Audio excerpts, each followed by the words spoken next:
Hey, man. We're going to come back and talk about 10 of them things in a row. The rest of this podcast will be brought to you by Magic City, baby. It's still Magic City Monday. It's still fuck Luke Cornett. Man, Luke. All day. Man, Luke, you piece of...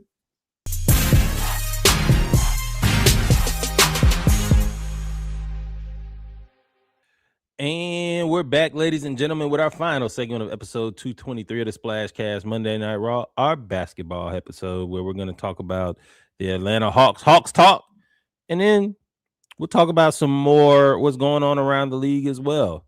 Little scamming, little Nigerian prince scamming. Where you want to start?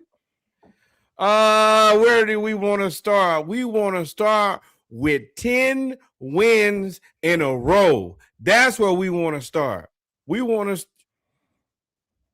come on, add the stage. Oh, we didn't lost it. Oh, we didn't lost it. There it is. I see it. Got it. There it is. There you go. Yes, 10 wins in a row, 10 W's in a row for the Atlanta Hawks. We're going to get right to the win today. We beat the Orlando Magic 124 to 112. I know it was not that close. It was not. It was a complete and utter ass whooping from beginning to end. We maintained control. We won impressively. From the tip-off, we looked like the better team, and we looked very convinced on letting them know that we were better than them.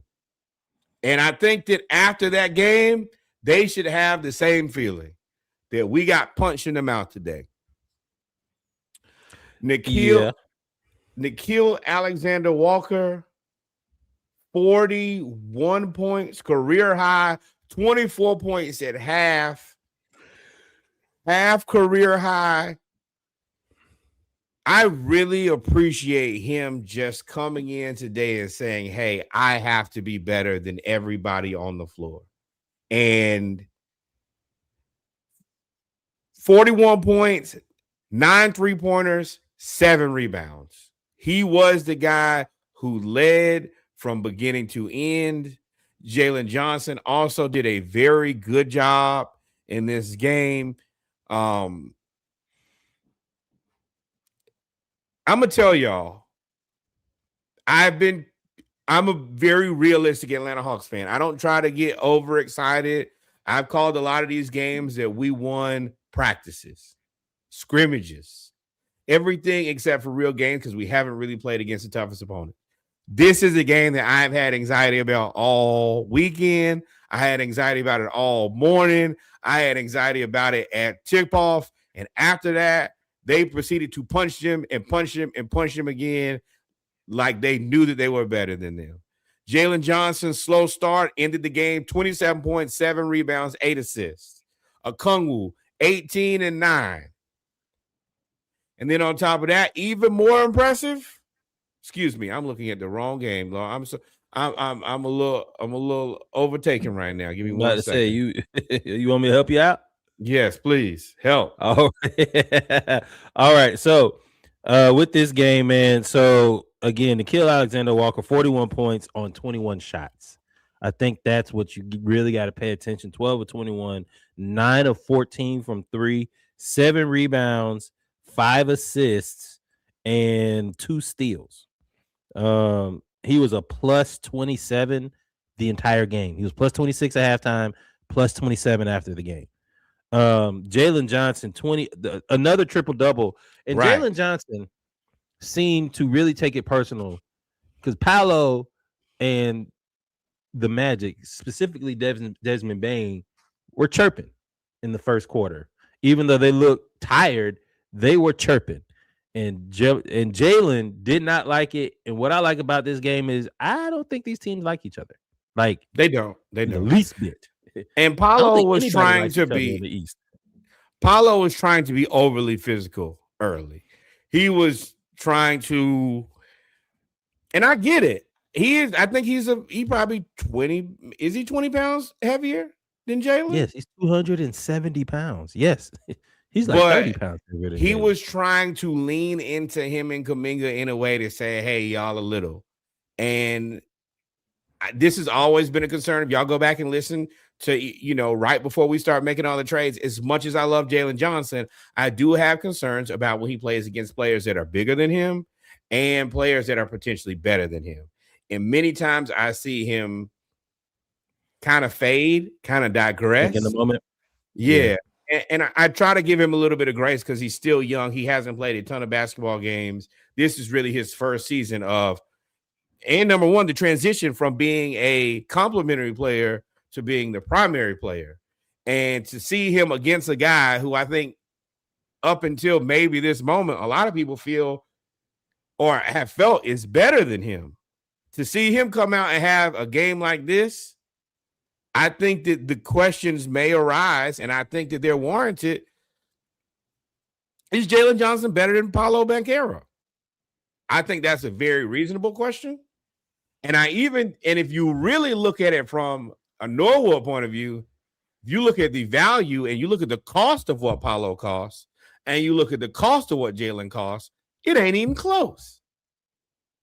So I need y'all to like and follow. Follow us on Instagram. If you go to Instagram and you go to the Splashcast and you scroll down about probably 6 months. When the season start? October, probably around October 2025. I posted a conversation that we had in the group. If y'all want to join the Splashcast versus the World, y'all let me know. We have good conversations. I do remember that. Where we had a post and I said, why is Paolo? No, you asked, why is Paolo better than Jalen? Or we asked the group, why is Paolo better than Jalen? And we had the conversation. And ever since then, Jalen has taken off. Paolo has kind of faded. Now, Paolo does have internal beef with his coach. But at this point, Paolo was 3 of 13, and we had so many bodies to throw at Paolo. And yes, he wants to overpower Jalen. But one thing that they kept pointing out, and I do look kind of like Peacock, the app. I like Austin Rivers. He's funny. Very good. Sidebar, time out. Let's talk about that. He is age appropriate. Mm-hmm. He is an NBA player, but not an NBA star. So he gives very relevant commentary as a person who played, but I wasn't the best guy on the floor. I can be more transparent than a lot of you guys. And he's just funny. I said it in the group chat, which y'all are more than welcome to join. He don't get paid a lot of money. He's a guy who eventually will go from calling to on one of these networks. He's going to have one of those 4 seats. Mm-hmm. Definitely. What was I saying? Paolo. Oh, you enjoy Peacock, Paolo.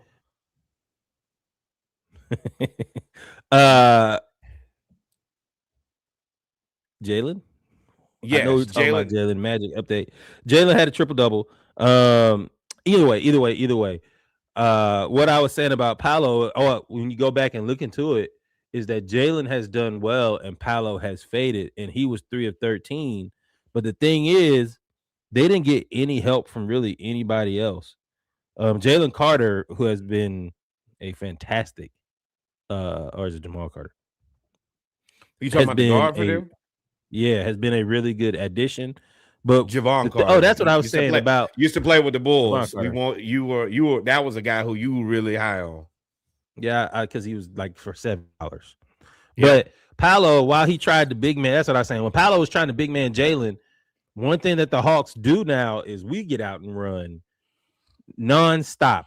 And if you listen to Austin Rivers, he was like, dog, the Magic are tired. And we outran them to a 17-point lead. And then, of course, Nickeil Alexander-Walker gets hot.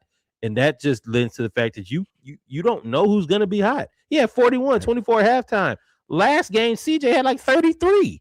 So it's like, well, who's going to be hot? And then the defense, Desmond Bane got frustrated. They couldn't dribble against us, and I do think there are some coaching things that Magic should have done to maybe play Black a little bit more. But for the most part, they can't hang with us if we He run. he was out. He was Paolo out, took 16 free throws. which is which the number one, Anthony Black being out makes it more difficult because he's kind of the Dyson Daniels of their team, where you can kind of say, all right, is he a guard? Yeah, but is he also big as a wing? Yeah, which in this case, I'm going to say this every week. Dyson Daniels' ability to play multiple positions is life-saving. Bro, he had Because 15 and 12.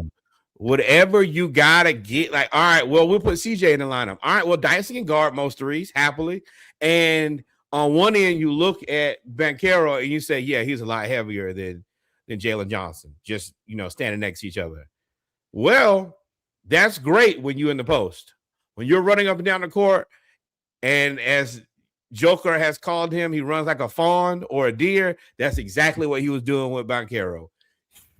And you could see the Magic, who they play a slower style of basketball, huffing and puffing. They looked whooped. And I saw that in the first quarter, and I was like, first of all, we have so many guys to throw at you. So many. Because we got Kuminga, we got Mo Gay, who got in early. We got Jalen. If you really need in a pinch, Dyson is going to be busy. He's still 6'7", and he's active and strong. So even if you try, he's going to frustrate you, even if it's only for a couple possessions. And the Magic, once you get past that first 5, it ain't the same. Jet Howard is good, but he's not a good defender. They really needed. They missing Wagner, and they missing Franz and Black, like you said. So yeah, that's 7.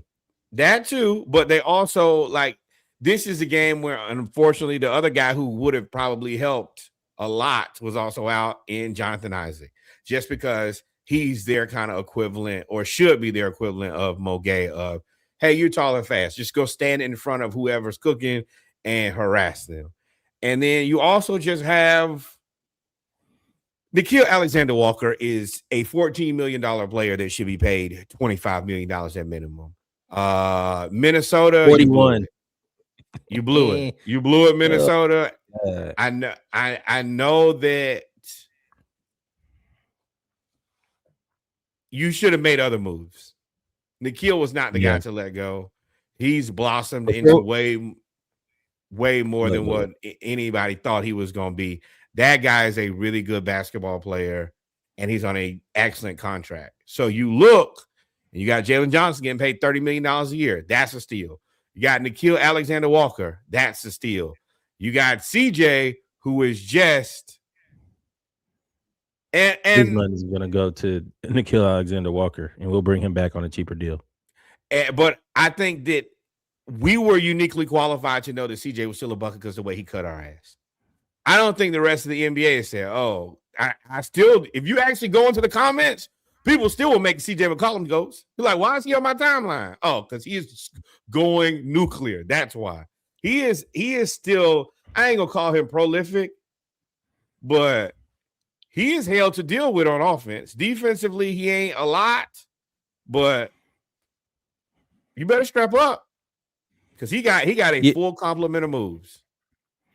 Yeah, and today, unfortunately, there are a couple things that I didn't like. We lost focus in the fourth quarter, then the third and fourth quarter. When we were about like 29 at one point, and then they cut it all the way down to like 13, 11. I didn't like that.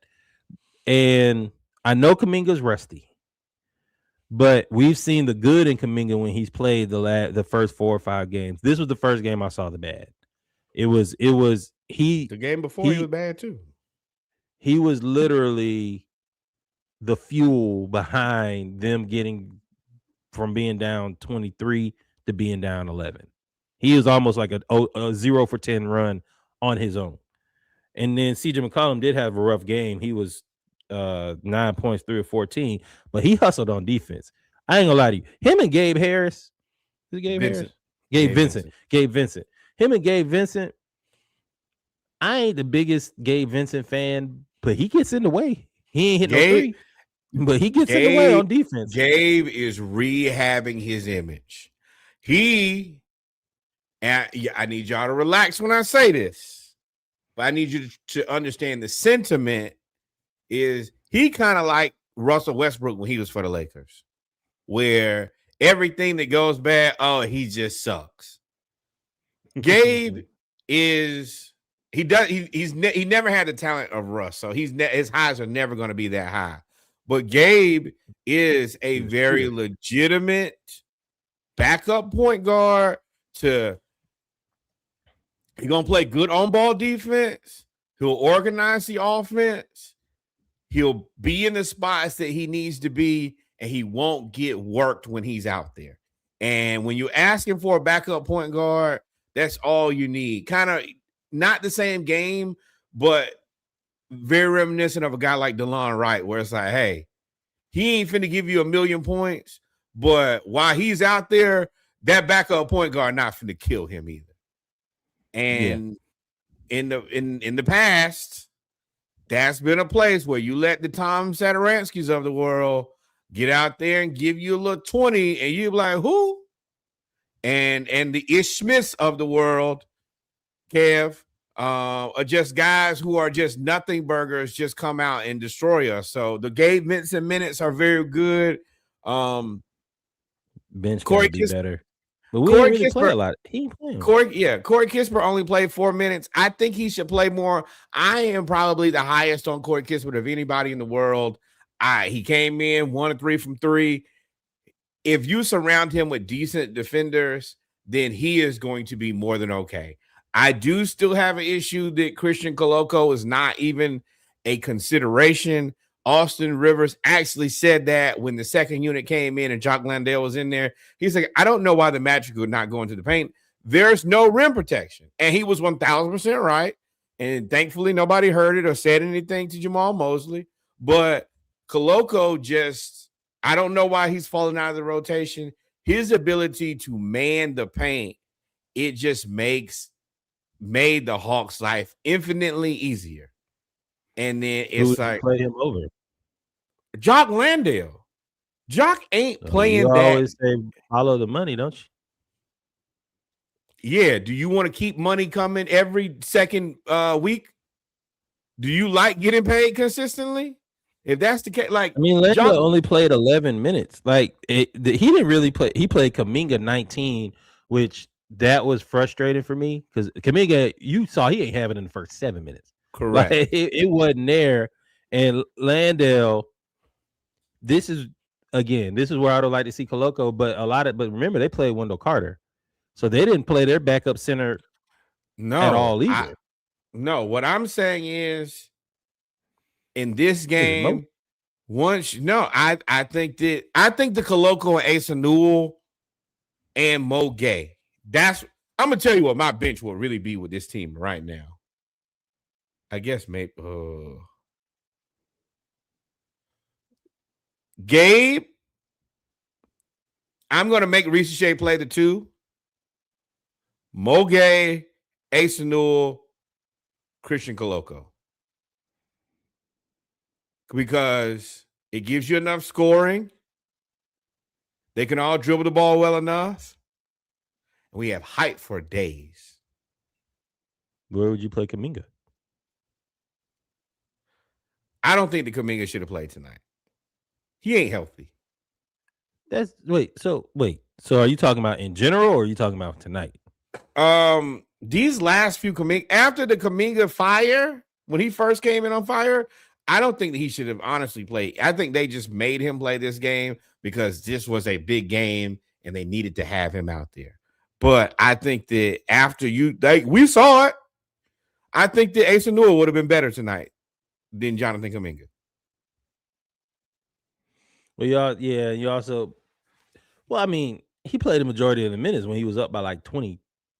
You know, he came in the first quarter. That was it. Then he didn't play again until the third quarter when we were up by 25, 29. And that's when I would have taken it out sooner. I would have 1,000%. We was up 25. Asa Newell, you need minutes, and Jonathan Kuminga, you ain't looking the spryest right now. So yeah, let's play the guy who needs the minutes and rest the guy who's not healthy. Yeah. Quinn does a lot of things that you look like. I'll be looking like, why are you doing this? It just doesn't make a ton of sense. But it's almost like he's committed. Like it's like he decides the game plan the night before and refuses to make any like in-game adjustment to be like, well, if I said that if I've allocated these minutes, he must play these minutes, bro. You can make a change. Yeah. So the Hawks have won 10 in a row.